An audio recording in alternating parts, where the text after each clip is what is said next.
Admiral Zorax stood on the bridge of the Imperial vessel. His 4 eyes narrowed as they studied the blue-green planet on the main view screen. Earth, as the natives called it, was unremarkable by galactic standards. Just another life-bearing world on the edge of the Andromeda Arm. Yet something about this system had triggered the long-range scanners. Unusual energy patterns. Admiral, reported Science Officer Melix. These primitives appear to have developed rudimentary nuclear technology and are close to achieving basic interstellar travel capabilities. Zorax nodded, his scaled skin reflecting the dim blue light of the command center. Another species ripe for integration into the Empire. Send the standard first contact package. Let us see how they respond. The Imperial diplomatic vessel descended through Earth's atmosphere 3 days later, landing in an open field where human representatives had gathered. Television cameras broadcast the historic moment worldwide as the sleek, metallic craft touched down, steam rising from its hull.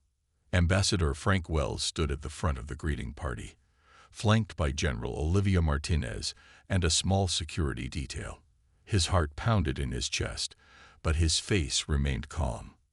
"Remember," he whispered to Martinez, "no sudden movements. The fate of our species might depend on this first impression." The vessel's door slid open, revealing 3 tall, reptilian beings with multiple eyes and skin that shimmered with an iridescent quality.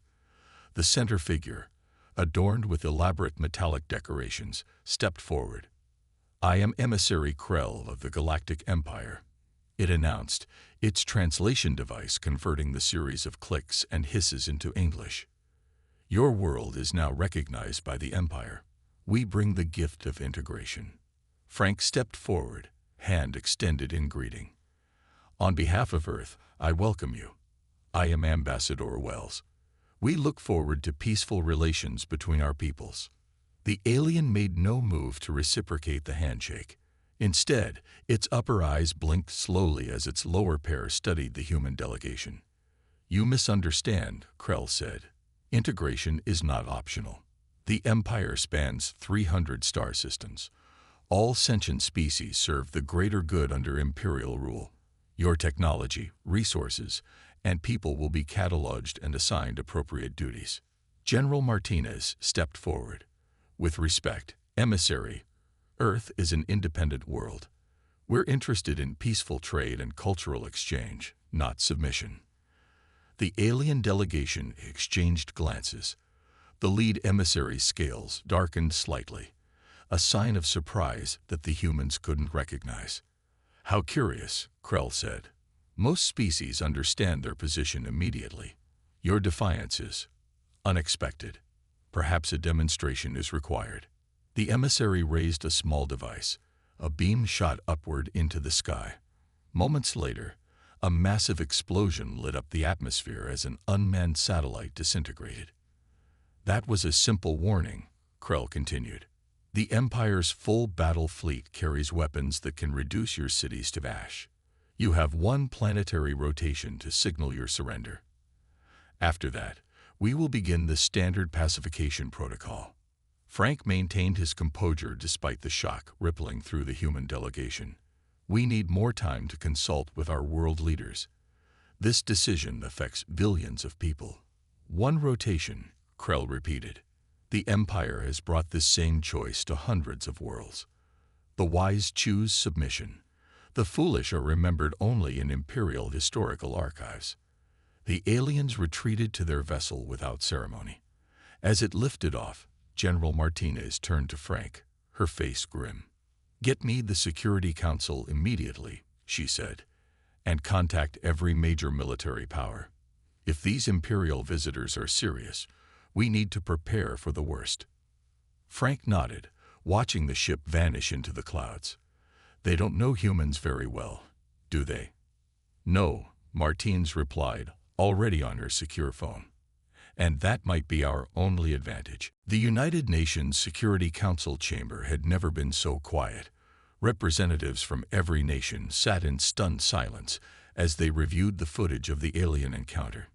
General Olivia Martinez stood at the podium, her expression grave. "We have 20 hours remaining before the Imperial delegation expects our answer," she said. "Our military analysts believe their technology is at least 2 centuries ahead of ours. Conventional weapons may be ineffective against their defenses." The Russian representative raised his hand. "How can we possibly resist?" "By doing what humans have always done when faced with superior forces," said a voice from the back of the room. Nathan Clark, chief engineer of NASA's Advanced Weapons Division, walked forward. "We adapt." Within hours, the Global Defense Initiative was formed. For the first time in human history, every nation pooled their military resources without reservation. The threat of extinction proved more persuasive than a century of peace negotiations. At Area 51, Dr. Eleanor Simmons hunched over a microscopic sample recovered from where the alien craft had landed. "The residue contains exotic particles we've never observed before," she explained to the team of scientists gathered around her. "But they respond to electromagnetic fields in a predictable way. I think we can use this to disrupt their shield technology." Across the globe, factories converted to military production. Missile silos were activated, satellites repositioned, and civilian communications systems hardened against attack. It wasn't much, but it was all humanity could manage in the short time available. Fleet Commander Alan Hughes oversaw the rapid deployment of Earth's limited space capabilities. The 3 international space stations were hastily equipped with prototype laser systems, while the handful of military spacecraft were armed with nuclear payloads. "We're not going to outgun them," Hughes told his officers, "but we might surprise them." When the deadline arrived, Ambassador Frank Wells stood alone in the same field where the first contact had occurred. A single camera broadcast his message worldwide. "To the representatives of the Galactic Empire, humanity respectfully declined your offer of integration. Earth has been home to free people for thousands of years, and we intend to keep it that way. We seek peaceful relations with all spacefaring civilizations, but we will defend our independence with everything we have." The response came 3 hours later. 7 Imperial warships appeared in Earth's orbit, their hulls gleaming in the sunlight as they moved into attack formation. Admiral Zorax observed the primitive planet from his command chair. "Commence the standard subjugation protocol. Target their largest military installations first, then government centers." "Admiral," his tactical officer interrupted, "we're detecting unusual energy readings from the planet's surface. They appear to be powering up some kind of defense system." Zorax dismissed the concern with a wave of his clawed hand. "Primitive countermeasures. Nothing that can penetrate Imperial shields."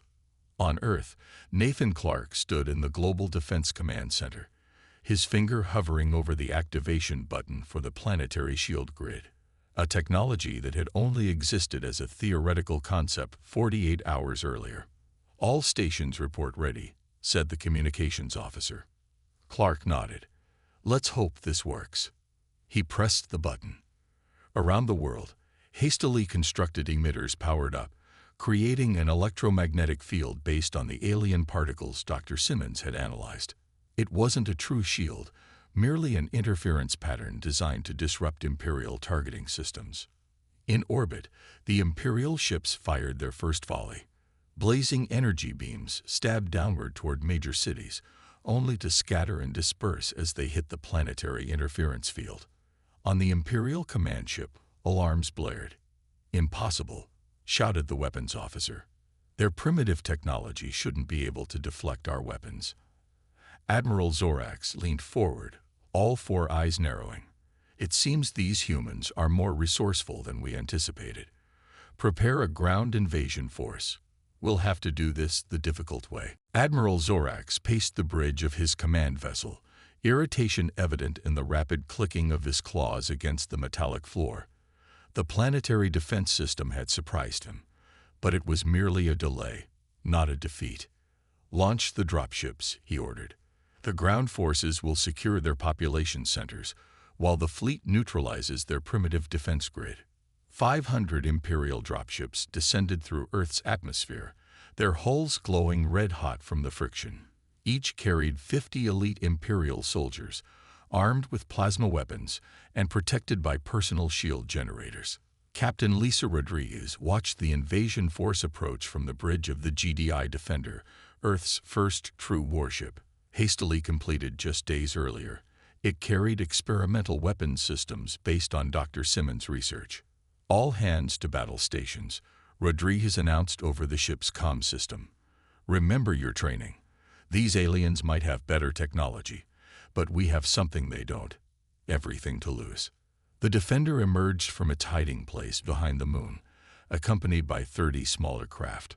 This small flotilla represented humanity's entire space-based defense force.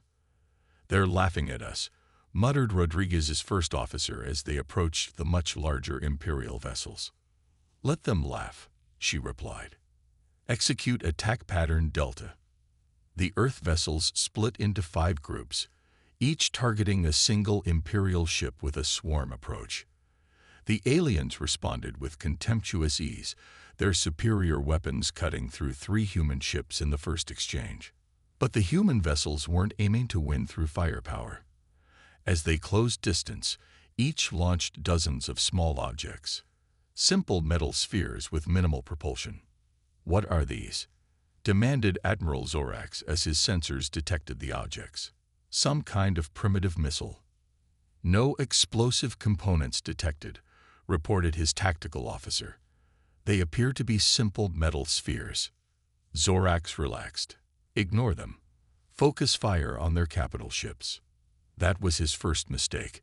The spheres, designed by Nathan Clark, contained nothing but specially tuned electromagnetic generators.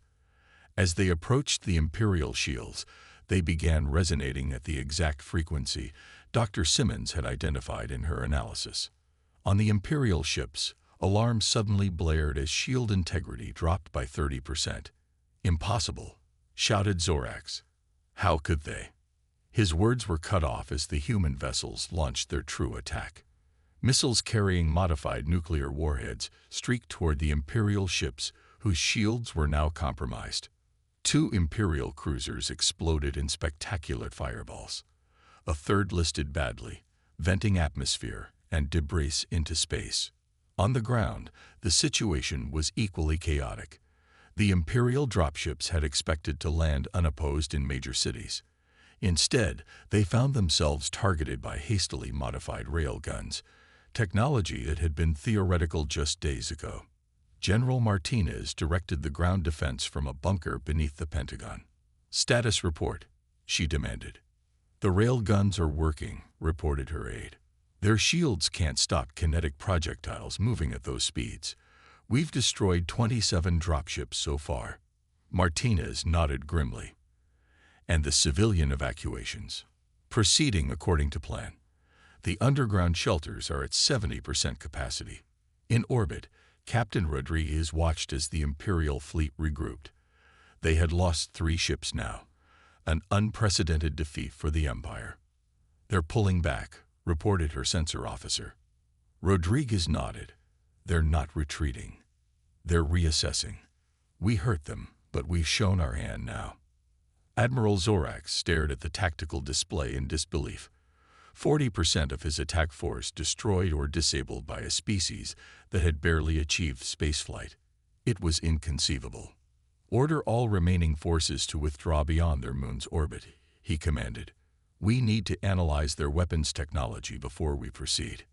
As the Imperial ships retreated, a cheer went up in command centers across Earth. It wasn't victory, merely a reprieve, but humanity had survived its first true interstellar battle. "They'll be back," General Martinez said to Ambassador Wells as they watched the Imperial ships withdraw.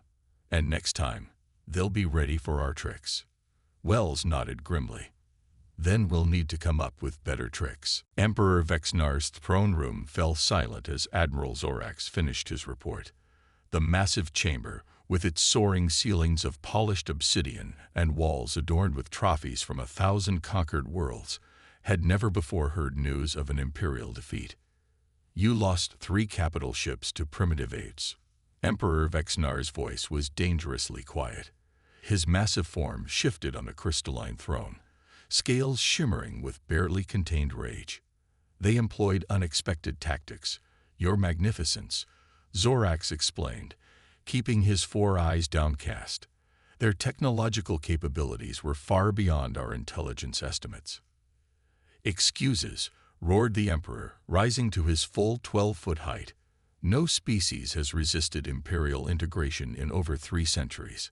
From the shadows beside the throne stepped Draith, the Emperor's chief scientific advisor.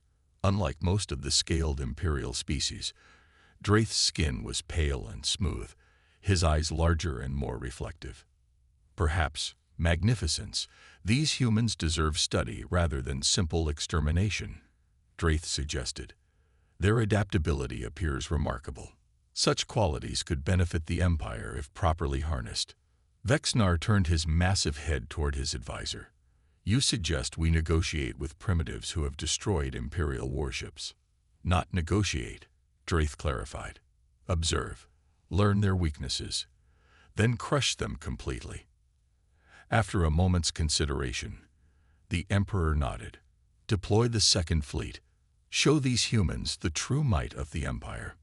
On Earth, the celebration of their unexpected victory quickly gave way to frantic preparation. Intelligence Officer Kevin Barnes stood before the Global Defense Council, his expression grave. Our victory gave us a reprieve, not peace, he explained. I volunteered for a mission that might give us critical intelligence about their next attack. General Martinez frowned. What kind of mission? The kind I don't come back from, Barnes replied. We captured a damaged Imperial shuttle. Dr. Simmons believes she can program it to return to their fleet with me aboard. I'll pose as damaged equipment. The council chamber erupted in objections, but Barnes raised his hand. We need to know their capabilities and plans. This is our only way. 3 days later, Barnes' modified shuttle approached the Imperial fleet gathering at the edge of the solar system. His heart pounded as automated systems requested docking clearance if the Imperial computers detected the shuttle's modifications or his human life signs. But the shuttle was directed to a maintenance bay, where it was quickly cataloged as salvage. Barnes, concealed in a specially designed compartment that masked his biosignature, waited until the ship was left unattended before emerging.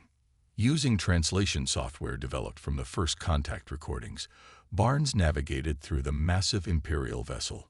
The alien technology was centuries beyond Earth's, but the basic principles were understandable. He planted tiny transmitters throughout the ship and downloaded data from poorly secured terminals. What he discovered terrified him. The approaching Imperial force wasn't just a punishment squadron. It was a planet-killer fleet designed to shatter Earth's crust and render the surface uninhabitable. Back on Earth, Dr. Eleanor Simmons worked without sleep, leading a global team of scientists racing to develop countermeasures. The partial success of their first defensive systems had bought them time, but the next Imperial attack would be prepared for those tactics. We need something they've never seen before, she told her exhausted team. Something no species in their empire has ever tried. Nathan Clark looked up from his workstation. What about the quantum displacement theory you published last year? Could we weaponize that? Simmons' eyes widened. It's completely untested, but theoretically, it could bypass their shields entirely. In orbit around Mars, the hastily constructed human defense platforms took shape. Earth had thrown every resource into space-based manufacturing, converting asteroids into weapons platforms and defensive installations. General Martinez reviewed the deployment plans with Fleet Commander Hughes. Will it be enough? She asked quietly. Hughes shook his head. Not against what they're sending, but we'll make them remember this fight. At that moment, their communication system chimed. A weak, encrypted signal had arrived from deep space. This is Barnes, came the static-filled transmission. I'm aboard their command ship. They're coming with everything they have. And I know how to hurt them. Grand Admiral Krell stood at the viewport of the Imperial flagship, watching as his armada of 200 warships entered the Sol system. His mandibles clicked with anticipation. No species had ever destroyed Imperial vessels and lived to tell about it. Today, that insult would be answered with extinction. All ships report ready for combat operations. Admiral announced his second-in-command. Excellent. Begin the approach to the third planet. Launch fighter screens and prepare the planet killer for deployment. The massive Imperial fleet moved forward like a swarm of predators, their sleek hulls gleaming in the distant sunlight. At the center of the formation, protected by layers of escorts, moved the Annihilator, a vessel 3 times larger than any other, carrying a weapon designed to crack planetary crusts. Earth's defenders watched the approaching armada with grim determination. The defensive fleet, now expanded to include 70 vessels of various sizes, formed up near Mars' orbit. Behind them, the red planet bristled with hastily constructed defense platforms. Major Grace Wilson stood on the bridge of the GDI Defiant, the newest human warship. Unlike the earlier vessels, the Defiant incorporated technology reverse-engineered from the Imperial debris left after the first battle. "All hands to battle stations," she ordered. "Deploy the drones." From the Defiant and its sister ships poured thousands of small, unmanned craft. Each drone was the size of a small car, carrying a single quantum disruptor. Dr. Simmons' revolutionary weapon based on principles the Empire had never encountered. On the Imperial flagship, sensors detected the drone deployment. "They're launching fighter craft," reported the tactical officer. Grand Admiral Krell dismissed the threat with a wave.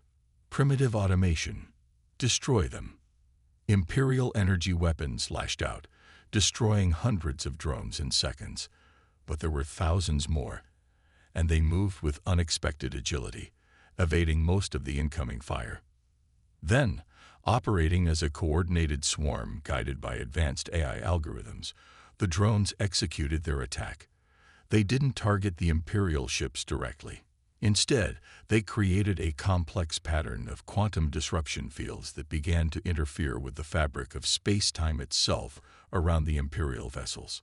On the flagship, alarms blared as systems began to fail. "What's happening?" demanded Krell. "Unknown energy pattern detected," replied his science officer, mandibles quivering with confusion. "It's affecting our shield generators and weapon systems." The disruption pattern, designed by Dr. Simmons, created localized areas where the fundamental constants of physics were slightly altered, enough to disable the Imperial technology that relied on precise quantum interactions. As the Imperial ships struggled with failing systems, the human fleet struck. Missiles armed with hybrid nuclear antimatter warheads streaked through space, targeting the temporarily vulnerable vessels. Explosions blossomed across the Imperial formation as ships began to disintegrate. For the first time in the history of the Empire, a major fleet faced not just resistance, but potential defeat. Grand Admiral Krell abandoned his calculated approach. "All vessels close to planetary engagement range. Launch all dropships. We will overwhelm them with numbers."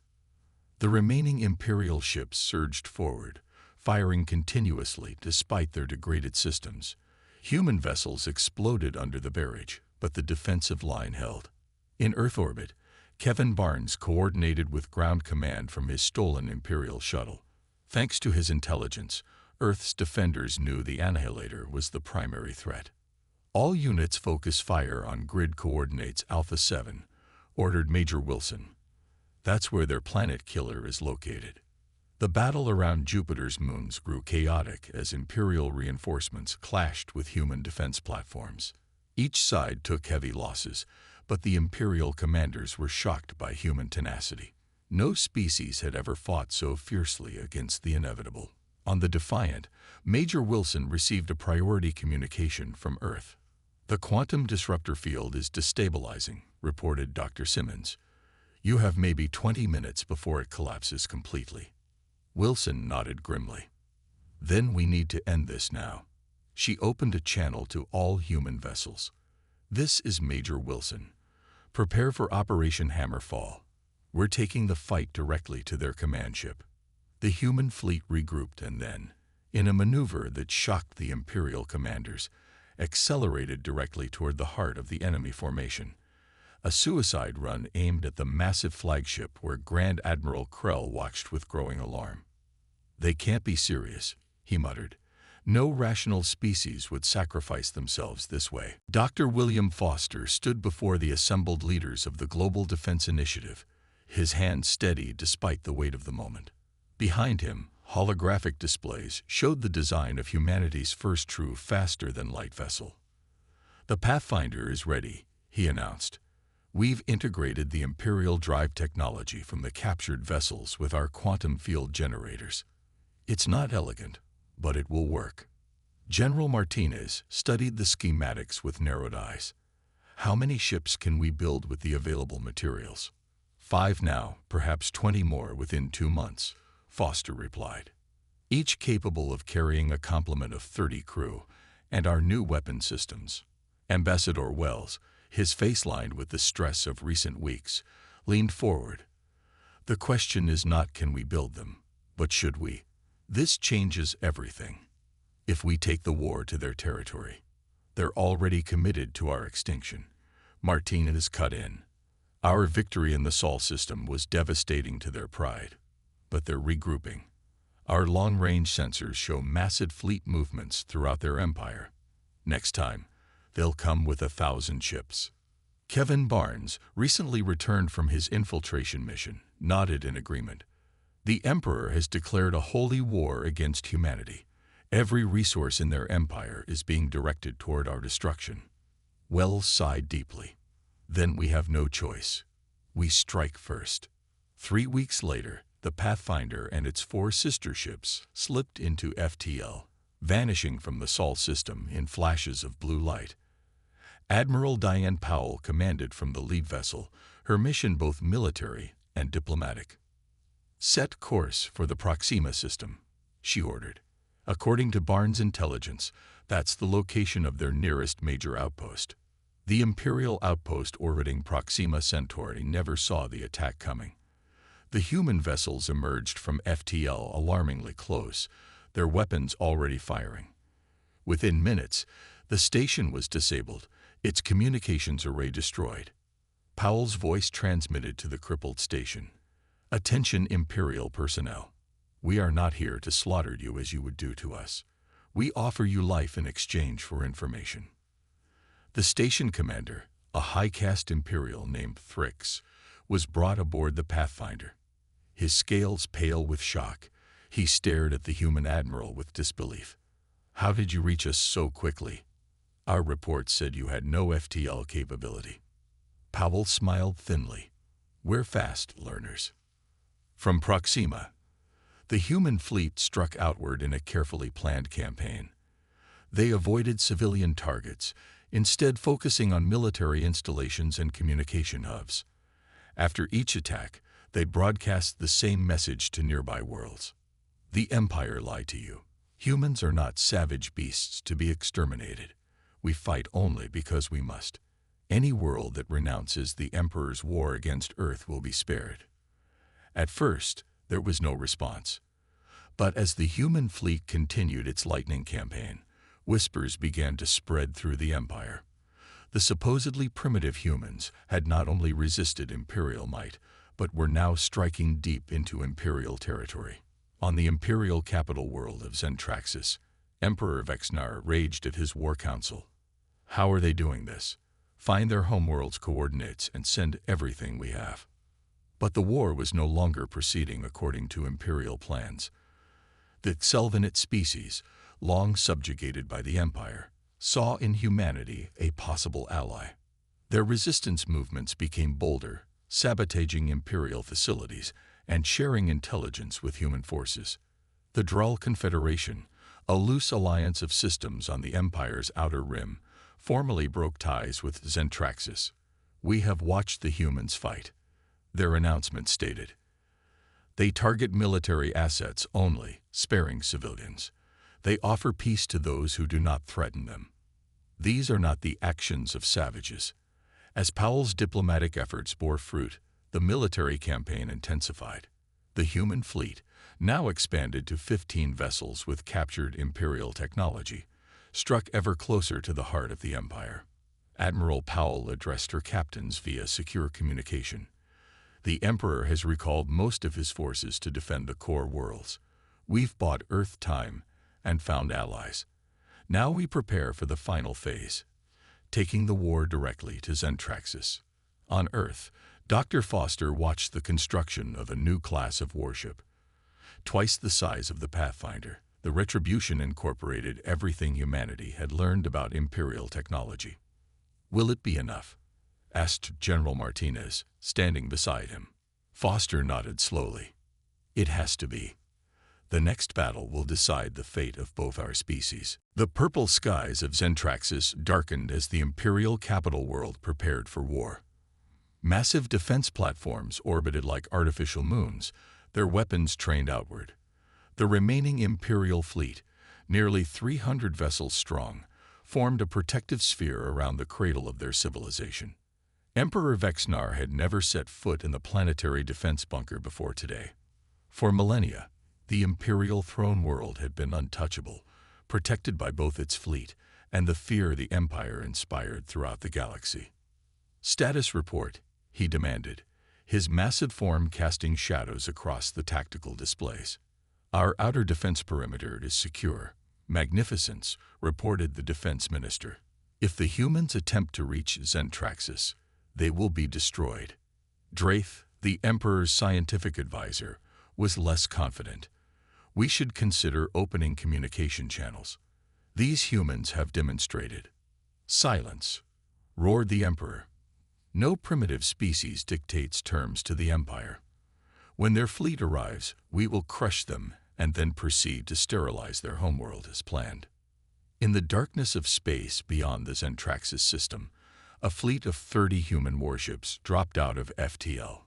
Commander Eric Taylor stood on the bridge of the Retribution, Earth's most advanced vessel. "All ships report ready," his tactical officer announced. "The Allied Selvanet and Droll vessels are in position at the rally points." Taylor nodded, his expression calm despite the weight of the moment. "Begin transmission on all Imperial frequencies." Throughout the Imperial fleet and on Zentraxis itself, communication systems suddenly broadcasted an unexpected message. "This is Commander Taylor of Earth's Global Defense Initiative. We offer the Empire one final opportunity to end this conflict. Recognize Earth's sovereignty, cease all hostilities, and we will withdraw. Continue this war, and we will be forced to remove your capability to threaten us." In the Imperial bunker, Emperor Vexnar laughed. "They think they can intimidate us. Launch all fighters. Destroy them." The Imperial fleet surged forward, energy weapons charging. But the human fleet did not advance to meet them. Instead, they maintained position at the edge of the system. "Sir, we're detecting unusual energy readings from the human vessels," reported the Imperial sensor officer. "They appear to be activating some kind of field generator." Draith's eyes widened in sudden understanding. No, they couldn't have mastered that technology so quickly. The human ships activated their quantum displacement drives simultaneously, but not for travel. Instead, they created a massive overlapping field that began to interfere with the fabric of space-time throughout the Zentraxis system. Throughout the Imperial fleet, systems failed. Weapons went offline. Engines shut down. Even life support began to flicker. The displacement field, perfected by Dr. Simmons and engineered for system-wide deployment by Dr. Foster, didn't destroy the Imperial ships. It simply rendered their technology temporarily useless. As the Imperial fleet drifted helplessly, a second wave arrived. Vessels from a dozen species formerly under Imperial control emerged from FTL, surrounding Zentraxis. "All units, execute precision strikes on designated military targets only," ordered Commander Taylor. "Avoid civilian population centers at all costs." On Zentraxis, panic spread through the Imperial palace as reports flooded in. Not only was their fleet disabled, but rebellions had erupted on 30 major worlds. The Empire, built on fear and technological superiority, was collapsing. Emperor Vexnar fled to his private shuttle, only to find it surrounded by his own royal guard. "What is the meaning of this?" he demanded. "The High Council has voted for your removal," announced the guard captain. You led us into a disastrous war against a species that tried to avoid conflict. The Empire is paying the price for your arrogance." 3 days later, in the Grand Hall of the Imperial Palace, representatives from Earth met with the newly formed Transitional Council. Ambassador Wells, now joined by delegates from the Selvenids, Draal, and other formerly subjugated species, presented the terms for peace. "The era of imperial rule is over," Wells stated firmly. "In its place, we propose a galactic council where all spacefaring species have equal representation." The acting imperial representative, a younger member of Vexenar's species named Thralix, signed the accords with a trembling hand. "How did you defeat us so completely? You were primitive only months ago." Commander Taylor, standing beside Ambassador Wells, answered simply, "You threatened our home. Humans have always been at their most dangerous when protecting what they love.